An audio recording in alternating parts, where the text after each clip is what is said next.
చాలామంది చిన్నపిల్లల్లో ముఖ్యంగా స్కూల్ గోయింగ్ పోయేటువంటి చిన్నపిల్లల్లో వారి యొక్క ముఖం పైన కావచ్చు, హ్యాండ్స్లో కావచ్చు, చిన్న చిన్న పర్లీ వైట్ కలర్లో ఉన్నటువంటి యొక్క ముత్యాల లాంటి పొక్కులు వస్తూ ఉంటాయి. చాలామంది వాటిని చూసి కంగారు పడుతూ ఉంటారు.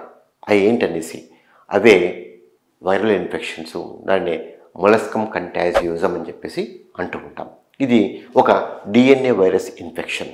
ముఖ్యంగా స్కూల్ గోయింగ్ చిల్డ్రన్స్ లోపల ఇన్ఫెక్షన్ ఒకరికి వచ్చిందంటే ఒకరి నుంచి మరొకరికి, బికాస్ వాళ్ళు ఆడుకుంటుంటారు కనుక, టచ్ చేస్తూ ఉంటారు కనుక, ఈ యొక్క టచింగ్ వల్ల ఒకరి నుంచి ఒకరికి పెరిగేటువంటి అవకాశాలు ఉంటాయి.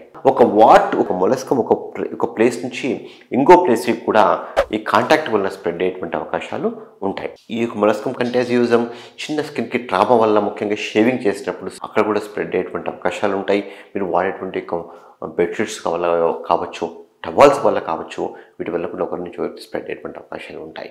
అయితే యంగ్ పీపుల్స్లో ముఖ్యంగా అన్‌ప్రొటెక్టెడ్ సెక్స్ వల్ల కూడా మొలస్కమ్ కంటాజియోజం కూడా ముఖ్యంగా ప్రైవేట్ ఏరియాలో వచ్చేటువంటి అవకాశాలు ఉంటాయి. ఇవి ఎలా ఉంటాయంటే చిన్న పొక్కులు మాదిరిగా ఉంటాయి. స్కిన్ లోపల ముఖ్యంగా ఈ యొక్క అప్పర్ స్కిన్లో ఇవి డెవలప్ అవుతూ ఉంటాయి. అప్పర్ స్కిన్లో డెవలప్ అయ్యేసి చిన్న ఇట్లా అమ్లికేటెడ్ ప్యాపుల్ లాగా వస్తూ ఉంటాయి అన్నమాట.